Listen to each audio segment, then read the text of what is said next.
Well, the light's not very good, but I thought I'd give an update on installing the shifter. This thing had a micro switch shifter on it, micro shift shifter, sorry, 7-speed, but I couldn't find one. Nobody had one in stock, so I went with the Shimano Revo with the little shift window on it. Yeah, like I said, the light's not very good, but there you go.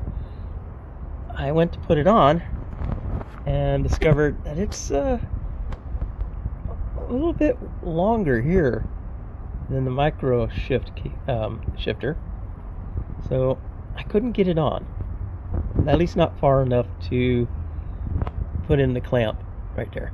So I ended up taking a utility knife, cutting back all this foam so that I could slide this in as far as I could before it hit this crossbar here. And that seemed to do the trick. It's not a pretty cut. I got brand new housing to go with this. It came with the setup. And I got it all routed and, tie wrapped to the cable tied to the brake cable. Run it down the frame here through, there we go, through this routing hole right here and wrapped around and installed on the hub. I had a heck of a time getting it lined up. Also, I had to cut the cable short. It was way too long. The housing was way too long, and so was the cable, so I had to cut them both shorter. And it took me a number of attempts to get it tightened down and installed and adjusted, but I did all that and took it for a short ride around the driveway for the duplexes next to my house.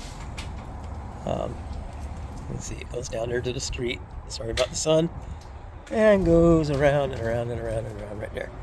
So I basically wheeled close to the fence here, made a left-hand turn, and then wheeled down that direction towards the mailboxes. Don't know if you can see that with all the sun glaring. Turned around at my vans and came back around and did another lap. So I did that in multiple gears. I wanted to make sure that the Nexus 7-speed gear or hub gear was still functional, and it seems to be. I measured off a distance that in first gear took me about 4 cranks to travel, and in 7th gear took me about a crank and a half. I can tell you I'm not going to win any speed contests. Even in first gear, I struggle. Of course, I'm way out of shape.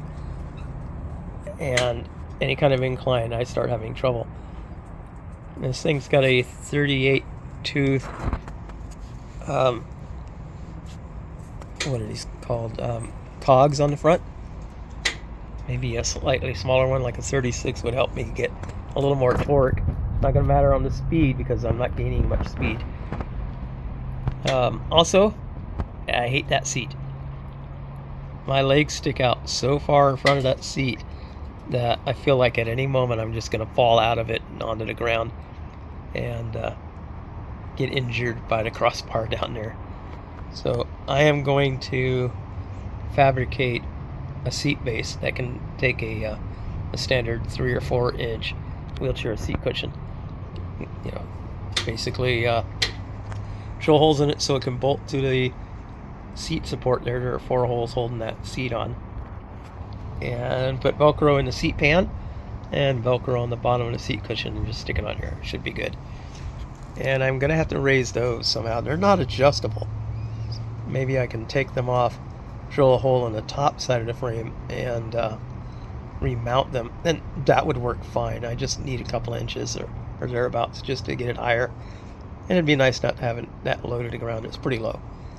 I got the stuff I needed to redo the seatbelt. I haven't gotten to that yet. I did get the little clip-on style safety pin thing to hold the seat back in position. See if I can get a shot of that real quick. There you go. And that just slips in there and a little loop goes on, keeps it from falling off. And that works really well. So I'm pretty happy with that. And also I installed a couple of reflectors, one here and one right there. I've got white ones coming, so I can put a white one on the front wheel later. And I've got fronts and backs coming. I bought a pair of each because I figured I'd mix and match the mounting, because I have no idea how I'm going to mount them. This isn't really a typical bike, but we'll see what I can do. Also, I am seriously thinking of getting a Beifang e-bike kit for this. For one thing, I'm out of shape, and if I get on any kind of incline, I just seem to be completely stuck. I don't know if shorter cranks would help, if that would give me the ability to pedal without putting in... No, you know what? Yeah, I guess not. No, they'd have to be longer in order to make a difference in the amount of force it would take me to rotate that. And I really can't go longer because I don't have long ape arms. So that's the progress so far. I'm not unhappy. The gear shifter seems to function.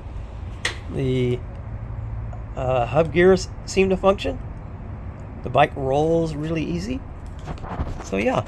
Oh, I'll shoot a video later of this. But I to reach that front end, I wheeled it over here to the bus. Let's see if I can reach this one-handed here. See if I can open this one-handed. Let's see, lift it up. Bear with me.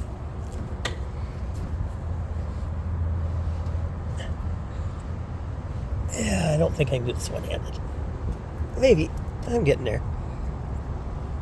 Right there. Let's see if that got it. And I opened the door. There we go. We've got the door on there we are.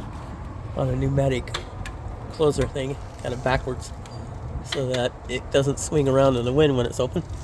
I dropped the lift into place, lowered it, wheeled the front end of the bike onto the lift, then raised the lift up about, I don't know, pretty close to 18 inches. And that made everything really easy to reach. I still got to shoot a video for those people who wanted to see the inside of the bus.